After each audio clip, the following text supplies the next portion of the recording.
So the reason why I'm asking that is I'm curious for all Yeah. these rebubble people, how far price would have to come down for it to be sustainable. So Hmm. basically, the average sales price right now is 644,000 and some change. So prices would have to cut in half basically Yeah. for it to Almost. be Yeah. sustainable because rates are so high. I'm sorry. I'm sorry.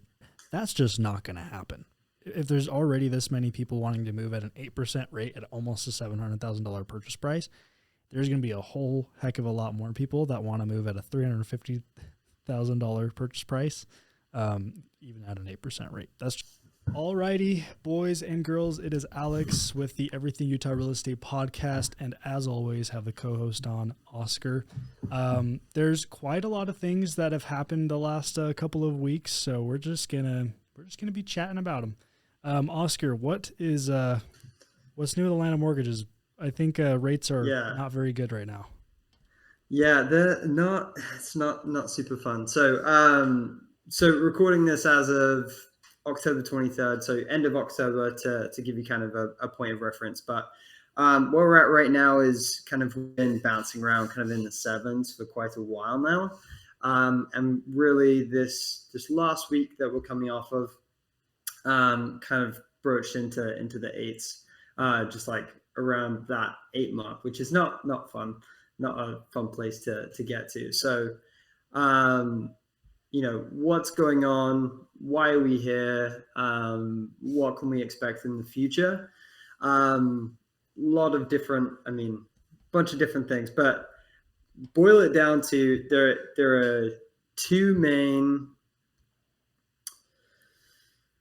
basically mortgage rates are dictated by bonds. So when bonds are in high demand, mortgage rates go down. When bonds are not in high demand, mortgage rates go up. Or when there's a bigger supply of bonds, mortgage rates go up. So what's been going on for the past while is, one, first of all, we have inflation. So that, and it's, sticking around for a long time. We talked about this before, so I'm not going to kick a dead horse again, but basically it's just lasting a long time. So that's curbing, the levels of gains anyway. So, but on a bond level, what's really been causing bonds problems is just kind of report after report after report of kind of economic strength, and that's just continuing to go. And it's just kind of it's kind of the path of least resistance. Bonds are going to go up or they're going to go down, right? Your mortgage rates are going to go up or go down. They don't normally stay the same. And so as you have like multiple reports all saying the same thing, it makes the trajectory, needs basically something to contradict it to kind of shift the momentum in a different direction. So path of least resistance for the past, couple months ish has been upwards, which sucks, but that's kind of what happens. And then as well, lots of factors in there. So again, those reports are one thing. They're saying, hey, the economy is strong. And when people are saying, oh, the economy is strong, then I'm going to go chuck my money in the stock market instead of the bond market, because the stock market does really well when the economy is great. Bond market people go to when the economy is not doing so hot. So that's one thing that's been happening. And then as well, on a supply side, so that's the demand side for bonds. On the supply side for bonds, which is really important as well, if there's tons of bonds out there, right, that pushes mortgage rates up again. So when you have things like, for instance, this last week, one of the things that happened that could have caused some volatility is, discussions of kind of the US spending a ton of money in overseas conflicts, which, we're sticking strictly to like a money side. We're not going to delve into I don't know. I'm not going to delve into that side, but basically from a mortgage side, they have to finance that conflict somehow. They got to get the cash to finance that conflict somehow. How do they get the cash to do that? By selling treasury bills. So when they're selling treasury bonds, that's chucking a bunch more bonds out on the market. Again, that's something very small in the spectrum, but that's like one example of more supply being out there. Corporations have been issuing a bunch of debt. We've talked about China and Japan buying a little bit less debt than they used to. Different things like that that have affected both the supply side and the demand side of bonds. So kind of path of least resistance.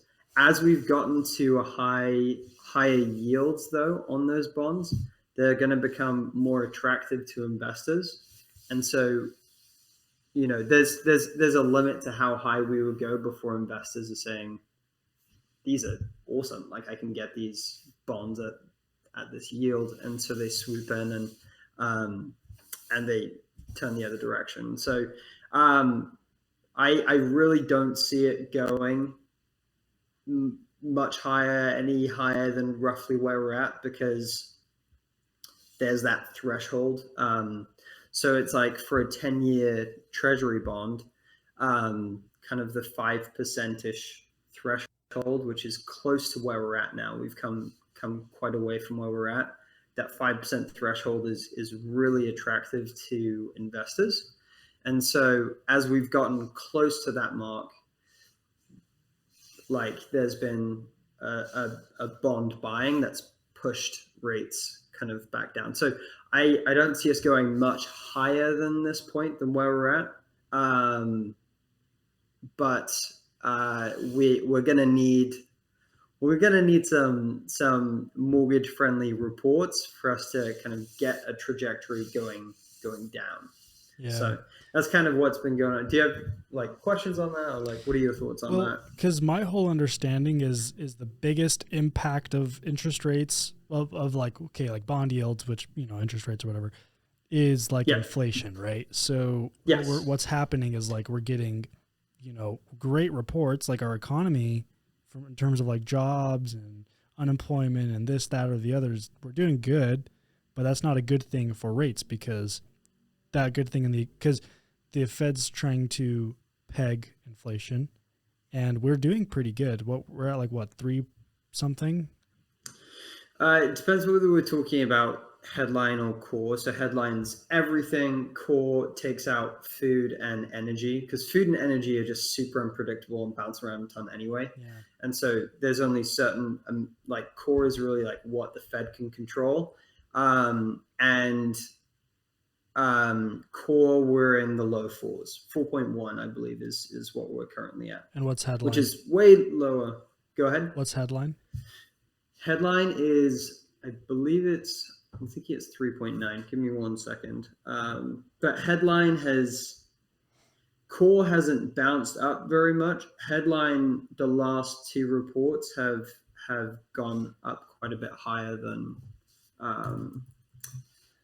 where it was before.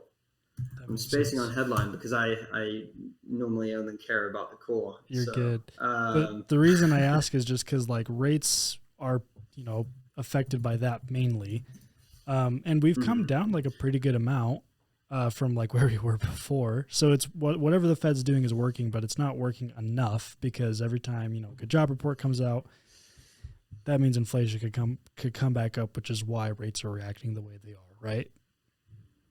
Yeah, exactly. And the thing is as well, we had, we had a couple of reports that were really awesome, strictly on an inflationary standpoint, right? We had a couple of reports where we were at 0.2 or lower on a month-to-month basis, which if you took 0.2 or lower, there was one that was like 1.6 month over month was how fast it was growing. Is 3.7 was the headline number. So we're at a good number there. But so if we were at like growing at 0.2 or 1.6 even, going like that for a year, that would be great. We've since come up from that. So the last 2 reports for the core number, we've been at 0.3, which if you took that over a year, we would still be at 3.6. So we're not and that sounds lower than where we're at, but think of around 4, we're still at growing at double the rate of that we want to be at. We want to be at 2. or maybe even lower, depending. But yeah, so we're still, and it's taking, the main thing is if inflation was just a quick spike, right, that like it lasted 1 month, 3 months, 6 months, it wouldn't be an issue. But where it just is lasting a long time and it's taking months, years to be able to be kind of brought to heel, that's when it really causes issues with mortgage rates. So yeah, so one is, inflation is a kicker, and these reports are saying, hey, as of right now, we're still growing, and so inflation is going to be tough to be brought under control. So these reports are doing kind of both of those things. It's kind of negative for inflation, and then as well, it's negative for bond buying as well. So both of those things are causing this upward push on rates. Yeah, that makes sense. It's unfortunate, but what are we going to do? There's not a whole lot we can do. There isn't. We can moan and whine as much as we want, but maybe stop spending money. But I don't think not spending money is going to make a huge impact. But we will change the whole economy with not buying. Just us two. No more eggs. I mean, if just us two could change the economy, we probably are spending too much. So we probably shouldn't do that. Our poor credit cards. Yeah. Go ahead. Sorry. Oh no, go for it. I was just gonna say on like what to expect for the future. So this is what's currently happening, right? We're having strong reports come out. So this last week, that was a very strong retail sales data that came out. Just lots of strong reports. So the question isn't what's going on right now. It's there's strong reports right now. For the economy, it's great. For interest rates, it sucks. But the question is that going to be able to continue? Is that going to be able to? Is the economy going to be able to keep on chugging at the same rate it has been doing? Possibly. I don't think so. I think we're going to come to a breaking point. Consumers aren't going to be able to keep spending at the rate they're spending. We've talked before about consumer debt, that we're at just extraordinarily high levels. And at some point, we're going to reach the cap of our limits, right? And people aren't going to be able to keep spending on credit, which they've been doing. We're at an extraordinary level there. Two is student loan payments just barely restarted. I thought that happened a while ago. October 1st was, so September 1st, interest started accruing again. And so all like interest wasn't accruing at all on these loans. September 1st was when that started, and October 1st was when payments started being required again. So that's a chunk out of people's budget that's gonna, in and of itself, that's not going to change the economy, but as one of the factors, that's less money that's part of someone's budget that they can spend on a monthly basis. Other things like adjustable rate mortgages, like business loans, which a lot of times are adjustable rates. Stuff is just so expensive. Things at the groceries, like things that you're purchasing, are at a crazy level. I personally don't think the economy, consumers are going to be able to continue spending at the rate they've been spending. That there's going to come some kind of breaking point. The question is when. It's not going to be a quick weeks. I'm not sure how long that will take. But at some point in my mind, that there will be a shift in that push on the economy. What do you think? Yeah, I mean, there's a lot of talks about like recession's coming or whatever. I don't know, man. I mean, I think there's been so much like stress on the economy caused by COVID. I don't really know when it's going to end, but I mean, it has to eventually. I don't know when. I mean, I don't think we're like in any kind of bubble, but I think the rate at like how fast things went up and how much money people were spending, I think that's definitely going to slow down. And I think that's going to, I don't think like we're going to see like any kind of crash or anything super crazy, but I do think we're going to see like a slowdown in the future. Cause I mean, people are just racking up debt right now. So I'm thinking it's going to slow down eventually and just kind of flatten out, but I don't know. Yeah. We'll have to find out. Well, I think people as well, they've had just this big fat stack of equity that they've been able to tap into. Um, and it only lasts so long, Yep. right? All of these things, your credit card limits, your equity, it only lasts so long. And with the economy chugging as it is right now, the Fed doesn't have any incentive to raise the federal funds rate. So kind of your consumer debt's not going to get any cheaper for a little while. So, it's at some point, you won't be able to buy that other TV that you were looking at or get that as nice a car or whatever. It's just, going to be outside of people's price range. So, yeah, I don't know. I don't know. To the extent of the crash, no idea. I don't think it will be a crash, but that in my mind, there's got to be some kind of a slowdown. I don't see how, especially with kind of these other factors like student loans, like credit limits and things like that. I don't see how we can continue chugging at the same rate, over the next year, 2, 3, 5 years. I'm not sure. So yeah, I don't think I don't think it's realistic to think that way of like, oh, everything's just gonna, just freaking go up super crazy in price. I mean, things go up in price over time, but I don't think it's gonna go up, as fast as they were these last couple of years. But we'll have to see. I mean, do you think there's going to be some type of like recession in the next year, 2 years, 3 years? I do, but I don't think it's going to be.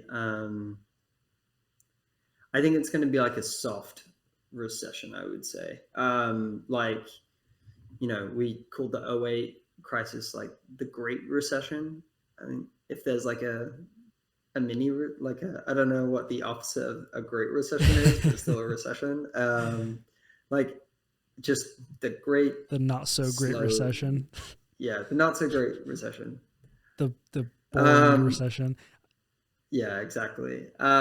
Just like, yeah. So I think there will be, we'll see, downturn of GDP or different things like that. But is possible. But I don't think we're going to see any kind of crash, not just in housing, but like in market in general. I don't think just a massive slam down really is on the cards with how things have been going. But growth is going to turn into slowdown, I would think, based on things. How long it takes to do that, I'm not sure, but I agree. Yeah, it's interesting. Mortgage rates, it would be really nice if things would have a quick shift, but unfortunately that's not how it's playing out, and most likely how it's going to go. So yeah, it'd be great to have like a rip the Band-Aid off moment instead of just this slow bleeding. But yeah, what do you think? What do you think? I mean, obviously, we're not going to get like all into it, of course. But what do you think about this? First of all, did this whole war in Israel, did that affect anything with rates at all? My guess is no, because I mean, it doesn't. But what do you say? Yeah, so I feel like it kind of crosses itself out. Whenever there's uncertainty that exists and, an international war, international conflict, US potentially being involved, on one side, there's kind of the uncertainty factor, like what's going to happen is, this, that, the other. And so there is some some shift to bond buying with that, which causes a downward pressure in rates. There was kind of, when that all came out, there was like a day or two of positive, not very much, but positive push in rates. And then on the other side, you have, like I mentioned, kind of a discussion of, where President Biden said there's, very large outlay of cash that we're going to in both of these wars that are being fought internationally, and on that side again, it's like, well, supply of bonds goes up, that causes upward push. So there's kind of both parts, and on the whole, it kind of cancels each other out at this point. If it was more, it hasn't caused much like economic ripples, especially the one that's, the current one in the Middle East hasn't caused many economic ripples for the US, and so there hasn't been a ton of effects that have come from it, but a little bit, but not too much. Yeah, that makes sense. That might change.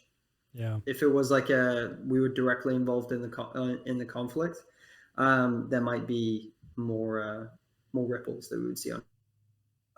Not so much as of right now.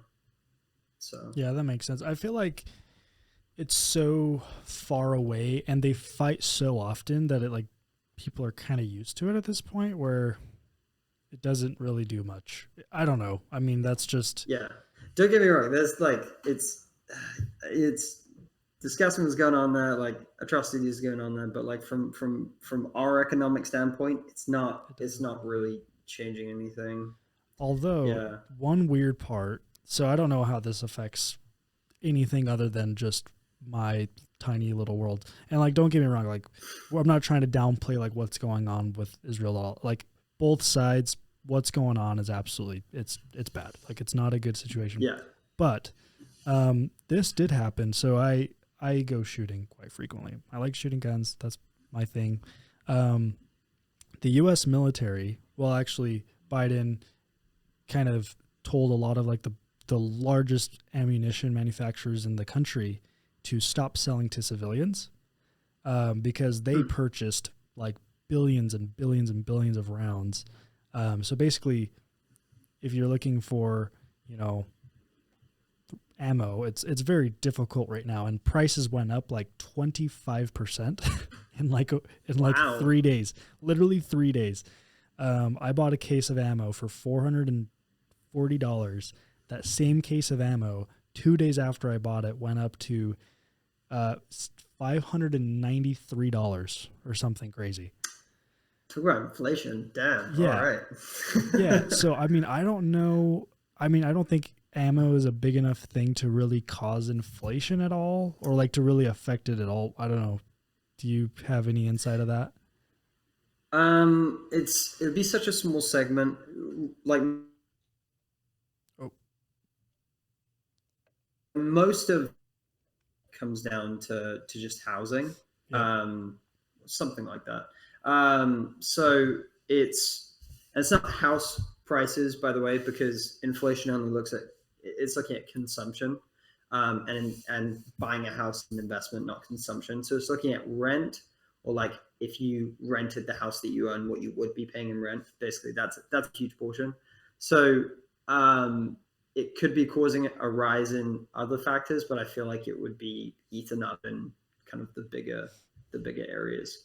But that's crazy. If there was a lot of on the kind of smaller end, if the government was buying up a bunch of different things like that, and it pushed lots of different items up, I mean, it definitely figures in the overall totals, but that's a massive increase. So, I mean, it sounds like they're gearing up to be like directly involved in the conflict from the sound of that. So. Well, I think what's happening is because they sent over a bunch of aircraft carriers because they don't want Iran getting involved, as well as a couple of other countries taking advantage of this. But I don't think we're going to get directly involved. Well, other than like our special forces going in, capturing, or not capturing, but getting in and taking, saving U.S. hostages, but because we have boots on the ground now. But I think what's happening is Israel's gearing up for a full-scale invasion, and they might need ammo. So I think the U.S. is just freaking loading up on it. That way they could sell it to Israel.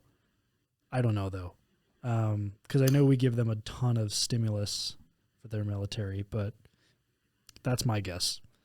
So That's possible. I mean, I feel like they've done that. They've done Ukraine and previous wars as well, where even if the US's direct people aren't in there, or like equipment, weapons, vehicles, different things like that are being provided. Everything other than humans. So yeah, that's definitely possible as well. So yeah, it is on the inflation note though. By the way, it is interesting because we talk about the rate going down, like that it's calmed down from where it's at. Where June 2022 we were sitting at like 9% inflation, over 9% inflation, and now we're less. But that's just the rate of growth. So it's important to remember as well that stuff hasn't got cheaper. It's just it's not getting more expensive as quickly. So we're still at crazy high prices for stuff. And it just keeps getting higher, keeps getting higher. So, we're paying more for stuff than we did before. Like there was a business survey in July, I think it was, that took household spending from July to the year before, and households were spending $8,400, I think, for the same household goods that they were like per year that they were a year before. Like that's huge. $8,400 is like take that out of like your net income is a huge wipe away. So yeah, that's it's important to remember as well. Like that's with inflation, it's not getting any better for the average American. It's just not getting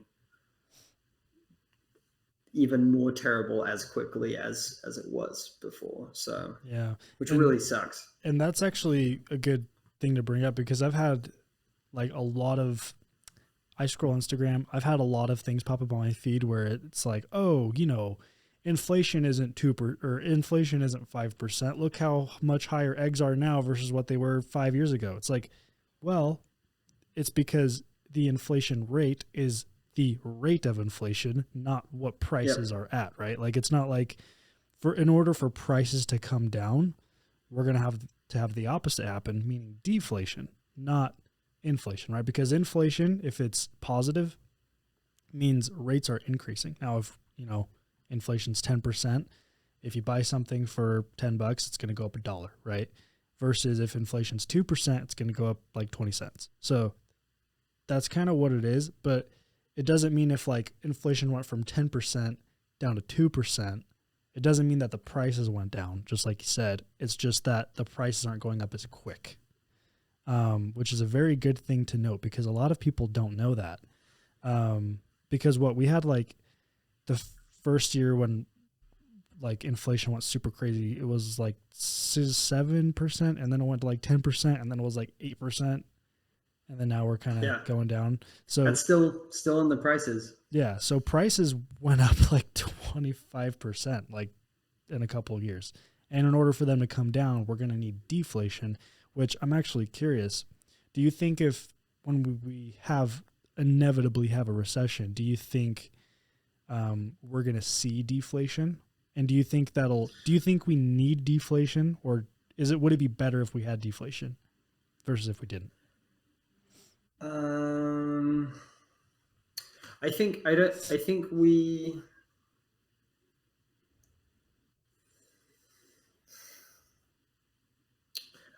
don't see us really getting deep into deflation. And you might say for like the average American, that sounds great because stuff will get less expensive. I think overall economically, I coming closer to zero would be great. Would be awesome. I think I think the Fed would need to push even harder than they're already doing to get it, below that. They're already pushing really, really hard trying to get it to two. Getting it down to zero and even beyond would really kind of stifle the economy, like push that federal funds rate up way higher. So I don't see us really going disinflationary. And for the overall economic perspective, I don't think it's I don't know. I think there needs to be a change, but I don't see that really coming into play.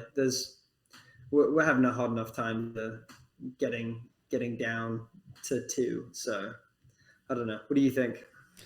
I agree. I mean, it would be really nice for everything to not be expensive.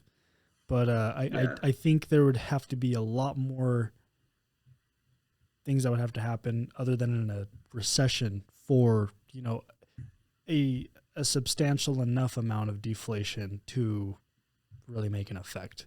And the other thing too is and I keep seeing this is wages. Like if you look at the home prices versus where wages are at, the graph literally looks like this, like wages are like increasing a little bit and then home prices just so I think,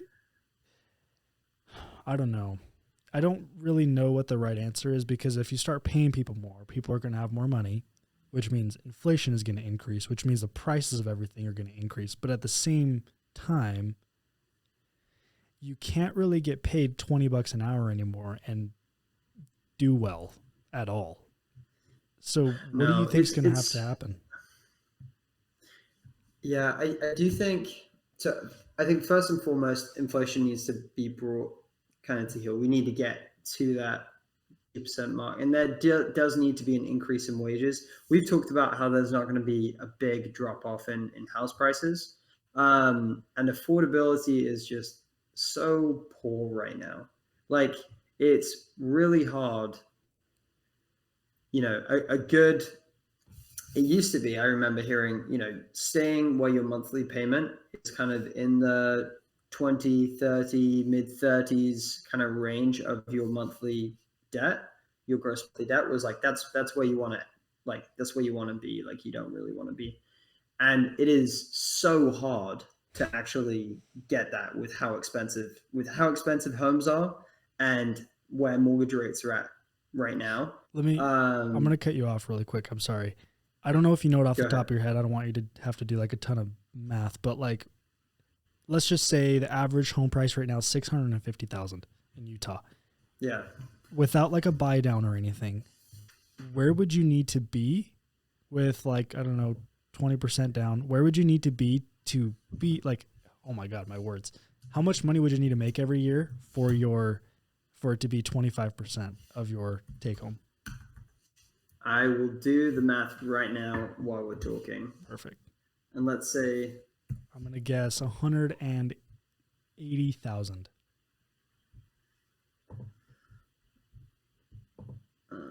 Let's see. Not that much. Probably closer to like 160.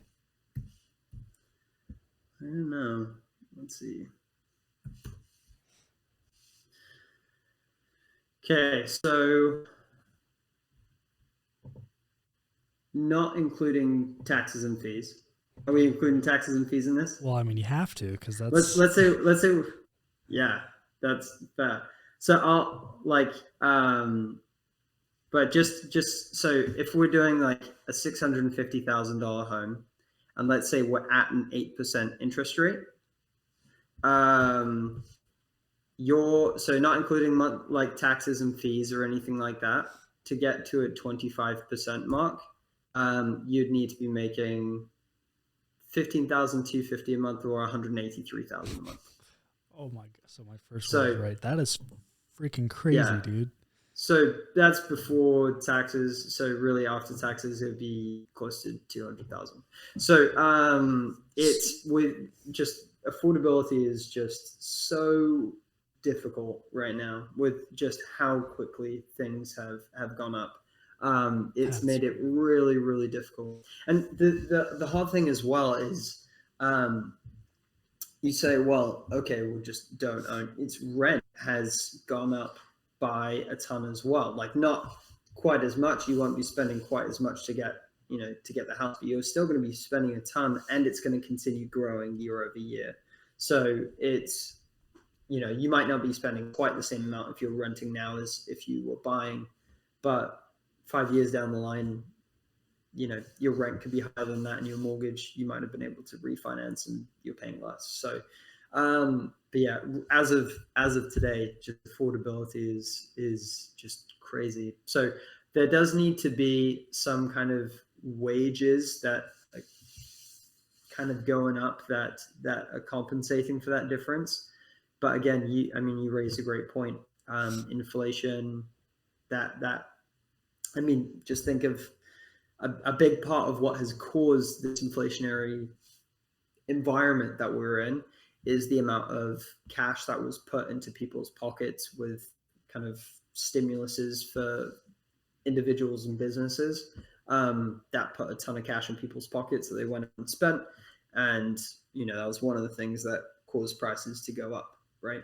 And so our big surge in wages, just kind of rather than being kind of a gradual, like a quick surge in wages or anything like that, would definitely have a upwards push on inflation as well. So yeah, because the way to look at it is like those stimulus checks. What they only gave out like 3 or 4, right? Those were only like 12. 3. Yeah, those were only like at the most $1,200 to $1,400 each. So like individuals, some families had like bigger ones if they had kids and different things like that. So and then there were like PPP loans and different things like that for businesses. Yeah. Like I used to work at a credit union and did some of those for a credit union and processed them for businesses, and it's crazy how much money that the government was just handing out, and some of them, I don't know. There was a lot of BS that went on with that. I'm just going to say that. Just the people with like social media channels who are like, I'm being really in a tough situation. It's like, no, you're not. Like you haven't, your social media channel has not lost any revenue from COVID. Like that hasn't, anyway, you've surged. You have more money now. But there was, so more cash out there. Yeah, it's just going to have a bigger surge on inflation. So I just think it's crazy how like nobody in the government saw it coming. Like I could have told you, I was like, what, 17 at the time? Or yeah, I was still wrestling. So I was like 17, I think. I was literally like, this is gonna be good. Like it's gonna fix the problem for a very short period of time, only to cause problems later. Like 17-year-old brain could have said, this isn't a good idea. But everyone in the government was like, no, we're going to be fine. It's transitory. No. And I get like, I don't know what the level is. I get what they're trying to do. No one's spending, the economy is kind of in a rut. It's probably the quickest, because it is considered a recession, but it's probably the quickest recession we've ever had. It was like it 5 minutes. Boom, boom. It was. And then suddenly everybody's making crap tons of money. So it was nuts. You got your Wall Street bets people just Dude, you know what pisses ripping me off? out GameStop. What? I could be a millionaire today, like multi-millionaire. I did the math. If I threw my whole life savings at the time into Dogecoin, I would be a multi-millionaire right now. You could, yeah, like, in multiple different, yeah, like because stupid. I was buying it when it was like sub a tenth of a penny. Like as soon as I was like 18, I got Robinhood. Just put a couple bucks in Dogecoin just for memes. And then it like shot up to like 70 cents. If I sold it right there, I would be a multimillionaire. But no, Dang. I didn't have a crystal ball at the time.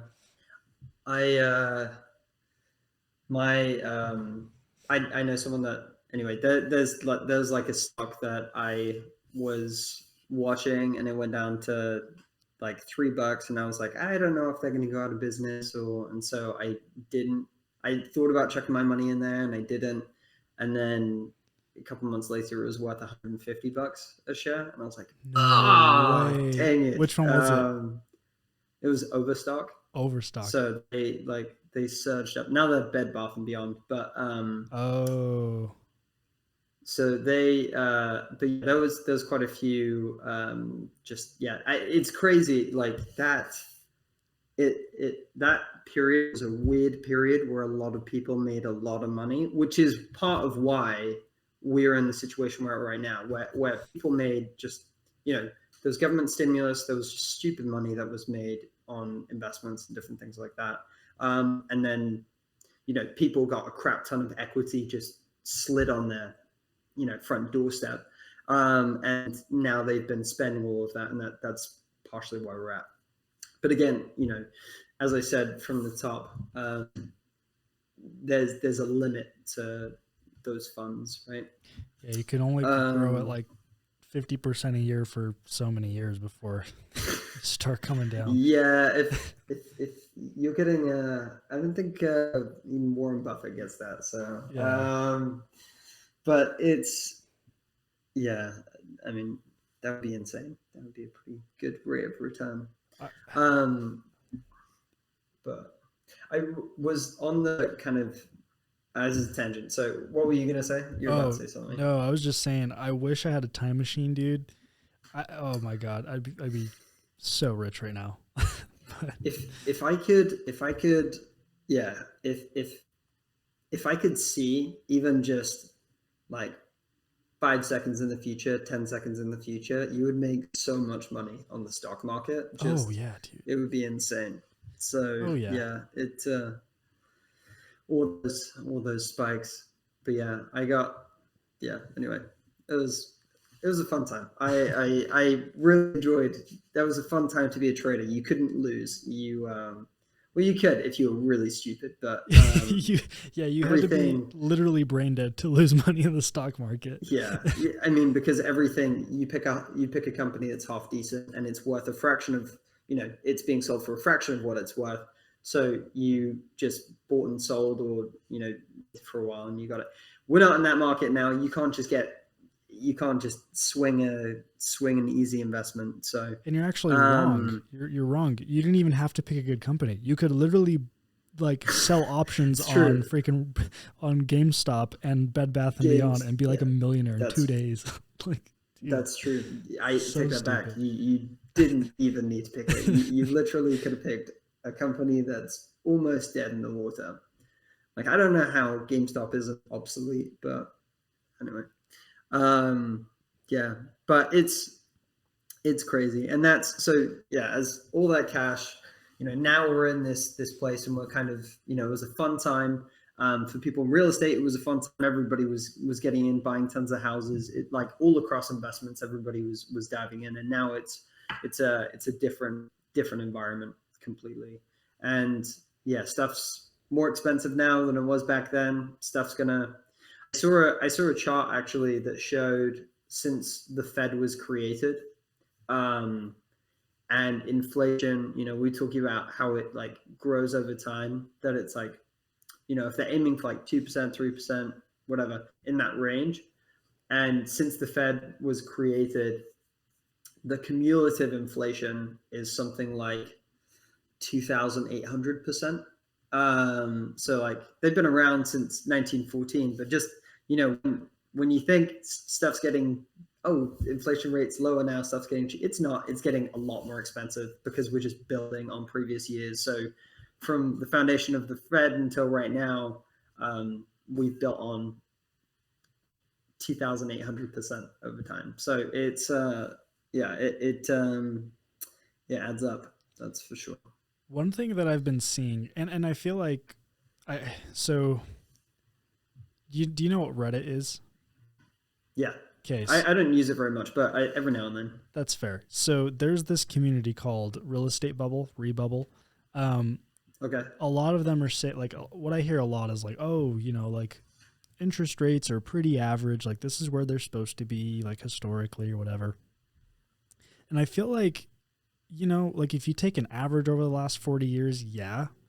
But guess what you're lumping in with that average? You're lumping in when we had like almost hyperinflation in the 80s, and then rates shot up to like 20% for a couple of years. So like you're including that in the average. I guess where do we normally trade? If you're excluding that year, where do we usually sit? It's been like, I mean, between the Great Recession and now, we were really sitting in kind of the full range, like low threes, sorry, not low threes, like high threes, fours range. So that was pretty standard. I'm going to pull up. Do you know what Fred is, by the way? Yeah. Yep. Yeah, I love Fred. I think Fred's awesome. It's great. Yeah, it's a system that's by the Federal Reserve, has tons of awesome charts and things like that. Yeah, so like 70s, 80s really is quite a bit higher kind of than the normal curve. Since this right now, you might say now is the average, but right now we're kind of in the highest. We're at the highest interest rates that we've had in like the last 23 years. So since 2000, we haven't had higher interest rates than we're at right now. So I don't think you can look back and say we're at the highest rate that we've been at in 23 years and say this is the average. This is where we should be at. It's like, no, this sucks. Because that's not, that's, we haven't had that kind of a market. And again, I think it's interesting that because the difficulty is that we're comparing it against home prices that are nowhere near what rates, like the last time that interest rates were where we're at today. The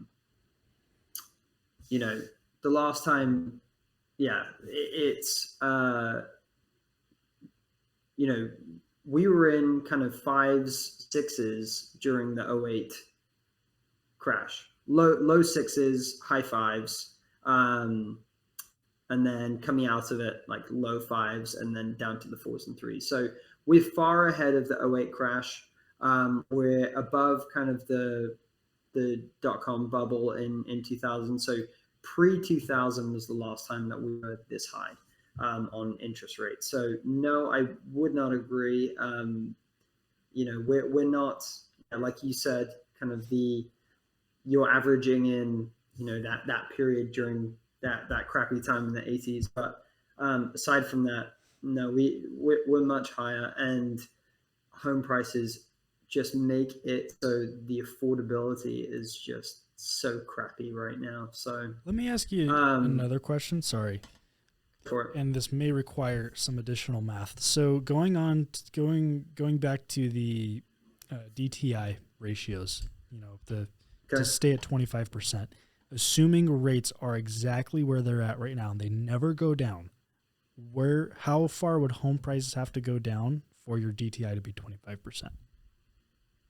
Are we talking the same kind of home price as before? Yeah, so 650 to whatever. Because a lot of people are saying like, oh, rates are so high, home prices have to go down because rates are just so high. But I mean, we've seen it. We haven't. I mean, we're on your end, right? Like on home prices, we're like starting to appreciate again, right? Yeah. So it's stupid, dude. So I don't think like we haven't seen like that we came down, right? Because we were just pushing up so quickly, so fast. So it was obvious that we were going to come down. But like to stabilize, not because of a crash, but because we just pushed up so quickly. But now it's, we're not tanking at all. But let's see. So you're saying,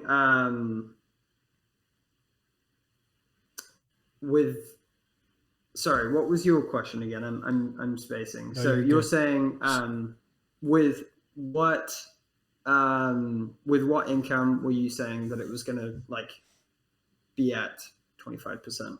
So I don't care as much about, well, actually, yeah, income does matter.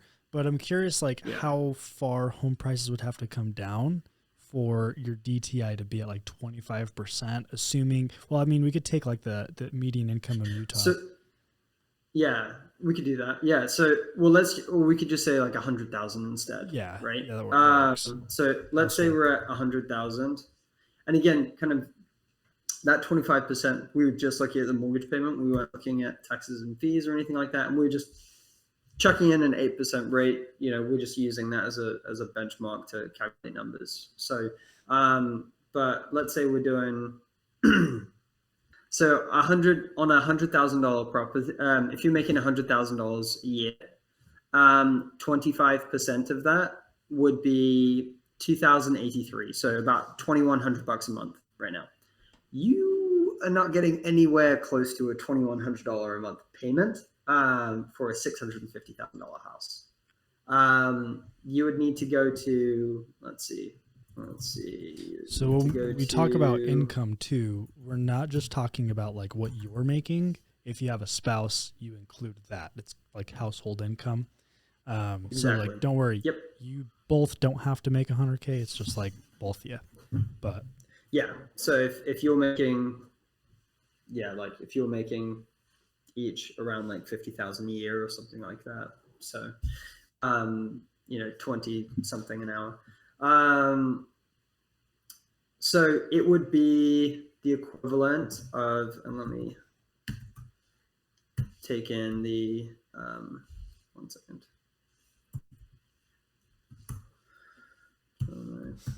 Okay. So if it would be in order for like $100,000 property, in order for that to be 25% of your income. So you're making $100,000 a year. You're trying to get a house that's 25% of your monthly income.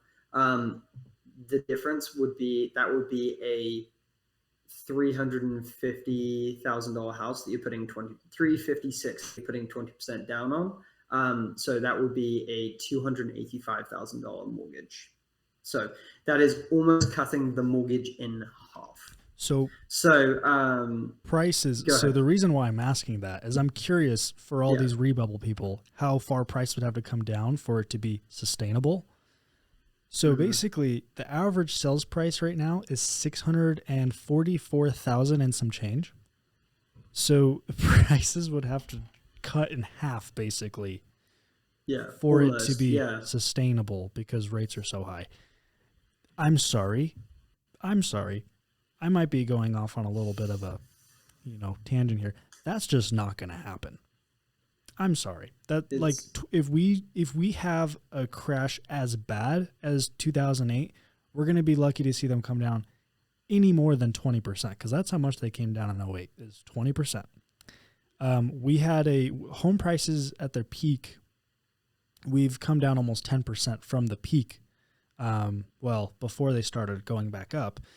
We went down about 10%. So you kind of missed your crash rate there, buddy. But yeah, I'm sorry, a 50% crash, that's just not going to happen. That's just not going to happen. If there's this much, if there's already this many people wanting to move at an 8% rate at almost a $700,000 purchase price, there's going to be a whole heck of a lot more people that want to move at a $350,000 purchase price. Even at an 8% rate. That just won't happen. But anyway, sorry. Yeah, it's going to need to be a decrease. It's going to be a decrease in rates and an increase in wages that are going to need to. And it really is becoming really difficult it's tough to qualify by yourself. Basically, I'm just going to put it that way. It's going to be a lot easier to qualify to purchase a house, and not just qualify to purchase a house because, that's one part of it. In order to be able to own a home and not be very frustrated with your finances, dual income, I feel like, is becoming more and more important, more and more necessary, which is tough. But that's not always, but but increasingly that is becoming the case. I feel like so. Yeah, that I don't think just hoping and praying for a huge dive in prices is first of all likely, and second of all going to change your monthly payment by what you're wanting it to change to. So Yeah, because for every about $10,000, your payments only come down anywhere from 40 to 80, and right now it's closer to like 60, give or take. But yeah, like, I'm sorry, we're not going to see a 50% decrease in price. I honestly, that would be sweet. That'd be awesome. But I would buy a lot of houses. yeah, I'd buy a couple. But unfortunately, that's just not how things work. But yeah, I mean, do you feel like there's anything else that we should be covering right now? I feel like we're leaving on a downer. I feel like we should. I feel like there's something we should talk about to just make it a little bit happier to end on. I don't know. You're right. You're right. Well, we got some more news. We got some news for you. So we're starting this new segment because obviously, podcasts are cool and all, but like, it's also good to get outside and touch grass sometimes. So we are reviewing cities in Utah.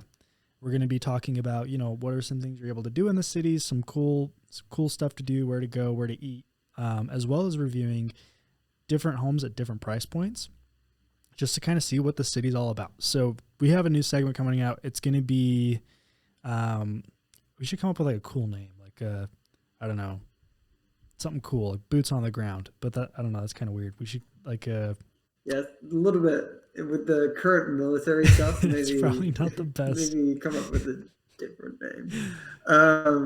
But we'll come up with a cool name. Yeah, it'll be cool. But that'll be fun. So make sure you guys subscribe and like for that. That one will be actually very fun. But I don't know, what do you got, Oscar? Yeah, I mean, just in conjunction with what you're talking about, Utah is definitely growing. Like, I mean, we talked about it right now. We don't anticipate there being a drop. In fact, we're already seeing with 8% rates, we're seeing home appreciation. And I feel like Utah is still very much, an awesome place to own a house because there is a lot of immigration that's coming in from other states. There's explosive growth, and we're expanding other areas. So, and maybe we can talk about it on those segments or another podcast where we dive into, there are a lot of really cool areas that are just developing and are just kind of really expanding. There's a lot of businesses, companies going in there.